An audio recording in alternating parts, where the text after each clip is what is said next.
And the police on Tuesday arrested the Deputy General Secretary of the National Democratic Congress, Coup Anyidoho, following his comments that President Coup will be overthrown. Well, Mr. Anyidoho was arrested at the Accra International Press Center, where the party was having a news conference to react to the controversial Ghana-US military cooperation agreement and also throw their weight behind a demonstration scheduled for today on the subject. He was later moved from the headquarters of the police CID to an unknown location shortly after he was charged with treason. This is what Mr. Anyidoho said in an interview on Accra-based radio station Happy FM. Ultimately, they introduce that thing. President Nano also can. So eventually, I'm telling you, somebody should tell me Akufo-Addo. Master, history has a very interesting way of repeating itself. On the 13th of January 1972, a certain Colonel Ignatius Kutu Achampo led an insurrection, led a movement that removed the Progress Party from power. Buzia was the Prime Minister, Akufo-Addo's father was the ceremonial president. Somebody should tell Akufo-Addo that history has an interesting way of repeating itself.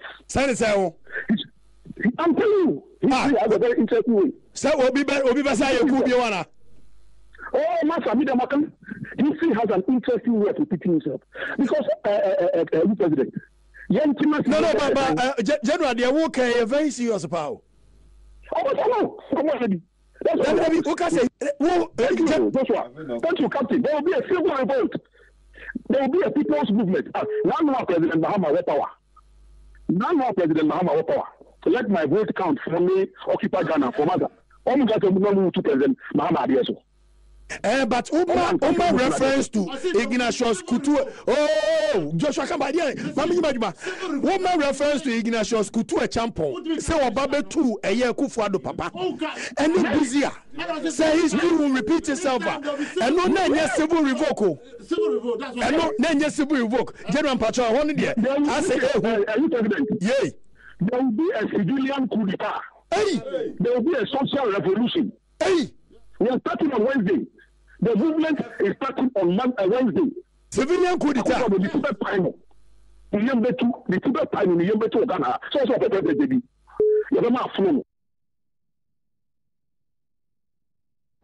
And here's a report capturing JoyNews interaction with Mr. Anyidoho shortly before his arrest and how he was led to the police CID headquarters. Mr. Anyidoho was the MC for the press conference that was taking place at the press center to announce the decision by his party to join other groups to stage a protest. I engaged him shortly after the event on whether he thinks his comments about a possible coup was appropriate. This is a press conference on tomorrow's activity. You want to talk about that? We'll talk about that. Don't come and waste my time with useless questions. Go listen to the clip again. He was shortly after accosted by the CID officers. What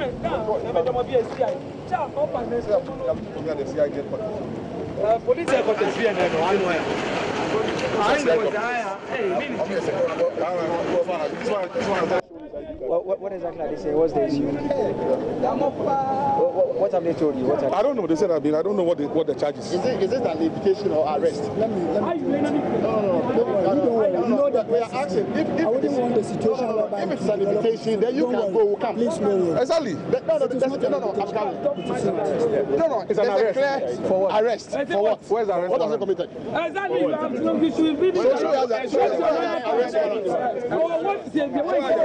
If he has been arrested, then she was an arrest warrant. Because the law abiding citizen. The refusal by Mr. Anyidoho, aided by party supporters, led the officers to lock the main gates of the press center. So what is happening here at the press center is that you have some officers from the CID. So this is one of them, the gentleman just in the jeans and the blue top. They are trying to block the exit here because they have simply refused to move with them. We have a vehicle just arriving here. It has the inscription Operation Calm Life. The officers have just arrived. They are simply saying that he is under arrest and there is no way they are going to allow him to leave the premises of the press center. So this is the police vehicle here. You can see GP 4649. So come this way. You have over here here, the police officers increased police presence here now at the International Press Center. The party is simply saying they want to see that arrest warrant. The arrest warrant is not available, but we have been told that they are not going to allow him live here. We heard Mr. Mona say that they intend to go over to the office of the CID to hand over. I'm getting a bit closer to the vehicle where he is in. Come closer. Let's get a word from the party quickly. Chairman Potofi is here. Excuse me, sir. Quickly, I just want to pick. Right. It's not right. It's not right that we are in a press conference and then the policeman arrived. They say they are arresting the General Secretary of our party. How can they do that? It's not right. But they cannot scare anybody. That one they should know. That's why I say I'm taking him there. Let's go. So you are going with him right now to to the headquarters. And then what next? We'll go and listen to them. They say they want him. Yes, he works for us. So don't worry, we'll go. So is he under arrest? What is the situation? Is he under arrest? So is he under arrest? We are not ready to talk to this guy. We are doing our work. Yes, the work we want to know about what exactly you are doing now. Mr. Anyidoho was then led out of the press center. He was accompanied by NDC General Secretary Johnson Nketia and PNC Chairman Bernard Mona.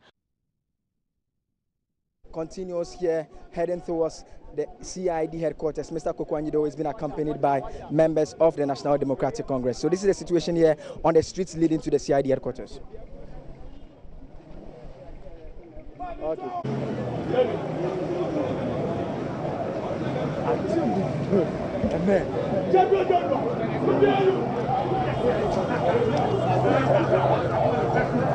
On arrival at the police headquarters, he was led in by the officers. NDC General Secretary Johnson Nketia and later Chairman Kofi Potofi also made their way into the CID office. Those who had accompanied him for the press center had no intentions of moving an inch.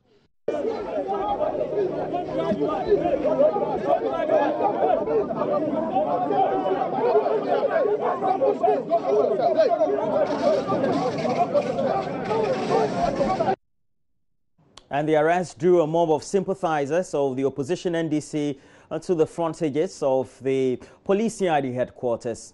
In all, some NDC bigwigs, including former National Health Insurance Authority Chief Executive Sylvester Mensah, joined the crowd condemning the arrest of the Deputy General Secretary.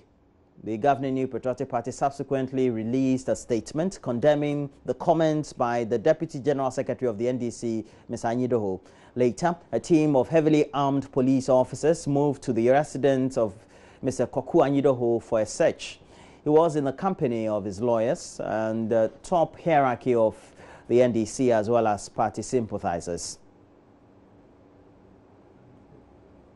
And just before he was moved to a location, which we're yet to identify, the General Secretary, Johnson Nketia, ultimately addressed the media.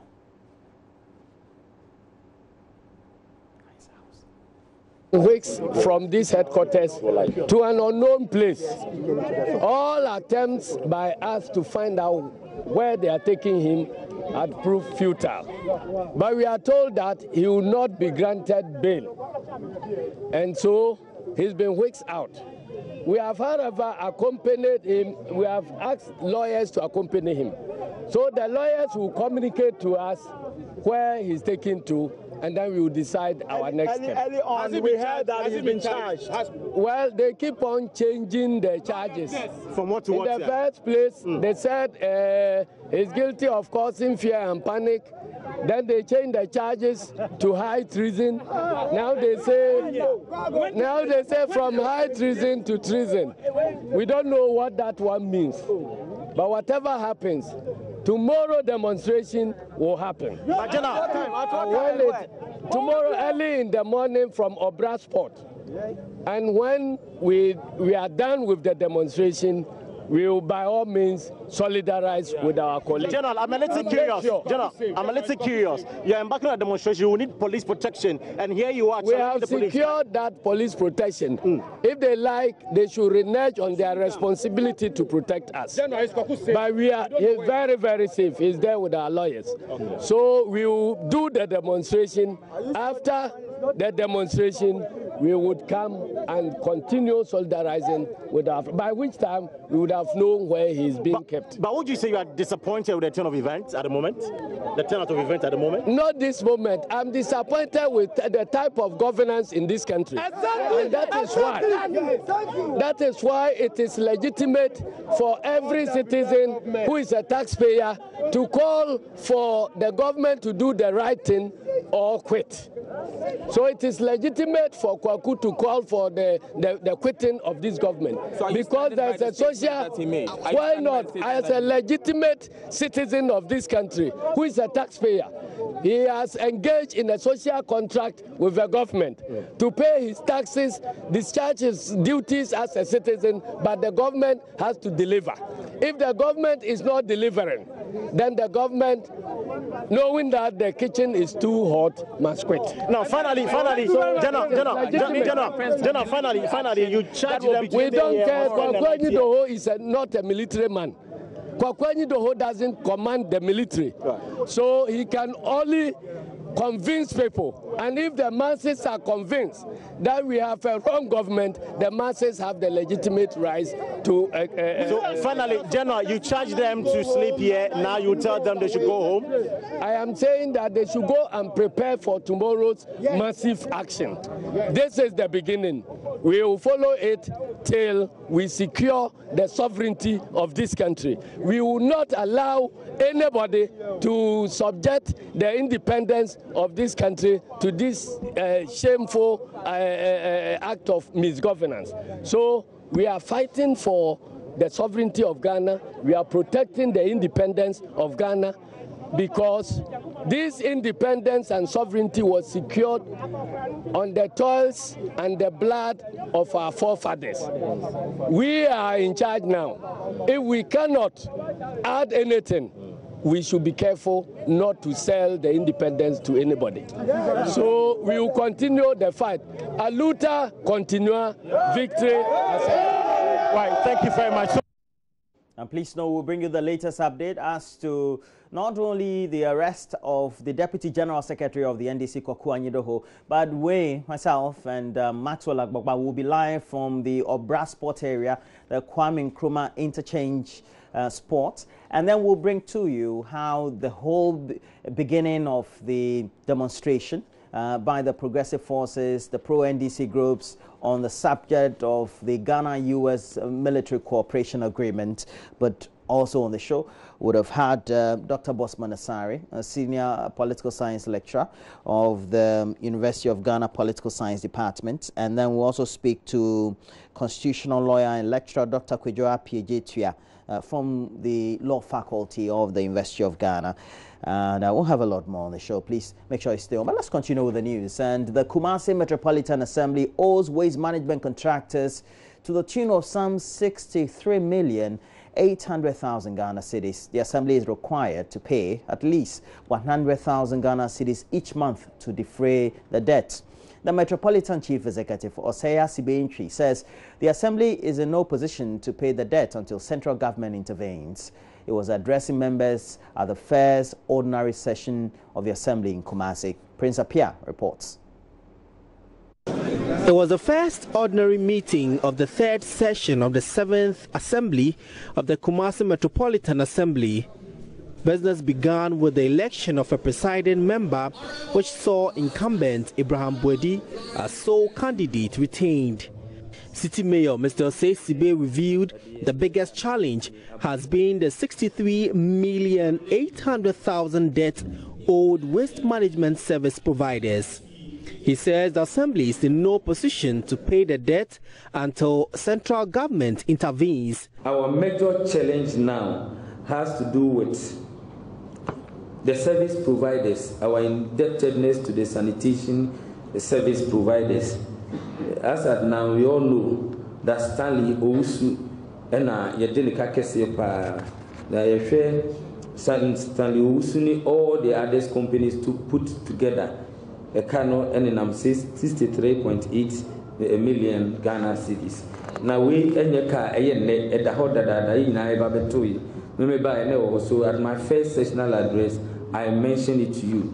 That on your behalf, we've sent a letter to the Minister of Finance through the Minister of Local Government for a bailout. And it was the central government that was paying until during the election time. That the Ministry of Finance at that time, or the Minister of Finance at that time, wrote to KMA, said they have a major problem with the budget. That is, the letter was so small. But see, we are challenged. We are challenged with our budget, and we can no longer pay this debt, and therefore make all the necessary arrangements to pay the debt. There, however, appears to be potentially long-term solutions as 20 companies expressed interest to convert waste into energy. Prince Apia reporting.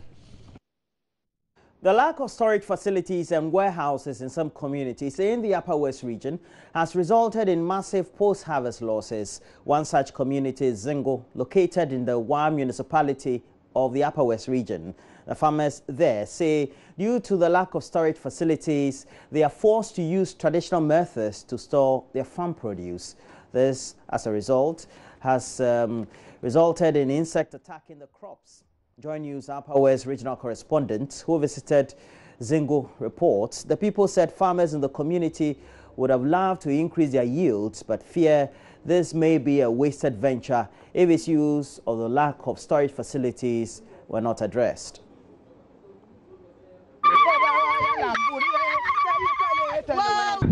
Zingo, one of the many farming communities in the one municipality of the Upper West region, tilling the land for this farming season, which has already begun here. 41-member Baleyele Farmers Group, based here, is busily preparing the land for the rainy season, which is actually a few weeks away, according to the Ghana Meteorological Service. Each of the members, after this, will do the same at his personal farm to prepare the land for subsequent planting. They swung and cleared 3 stumps and thorns with some bravery and brute force. The group last year cultivated 14 acres of maize and yielded 114 bags. Among the group's concerns is lack of warehouse to keep the farm produce. 50-year-old mother of 7, Badu Idi, said their yields on their farms over the years have increased, but the challenge they have is where to keep such bumper harvest.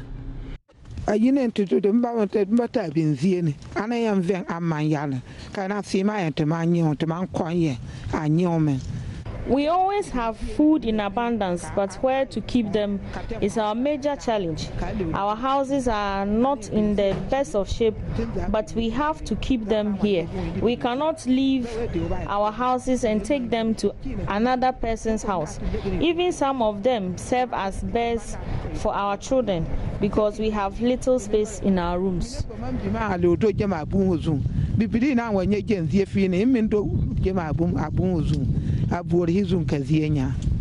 Most of the houses in this community have leaking roofs. The farm produce are always destroyed as a result, especially when it rains incessantly.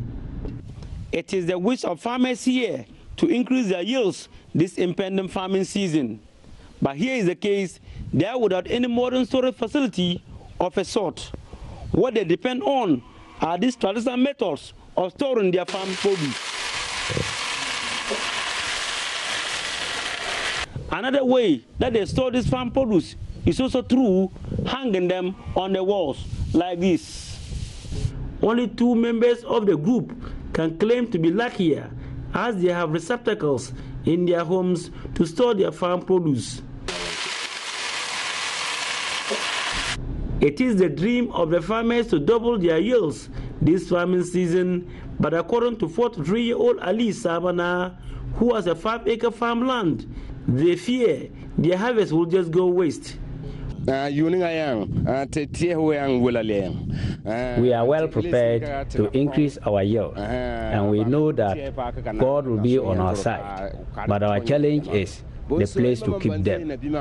Our food always go waste because of weevils and other animals that has been eating them at home. We always toil to get the food, but lose them to weevils and animals. They are looking forward to one district, one warehouse to solve their challenges. Secretary of the group, Leticia Salier, however, will wish that one should be constructed in the community. If we proceed to farm a large farm, if we get the seeds, we don't get a place to keep them. So we fear to plow our acres to be multiplied. We don't have any place to keep them. We don't have a warehouse. That's why we don't farm plenty, and we farm into our limit time. But if they only can help us to get a good place for us to keep them nicely, we also like it in that way. Reporting for JoyNews, Rafik Salam, Zingu.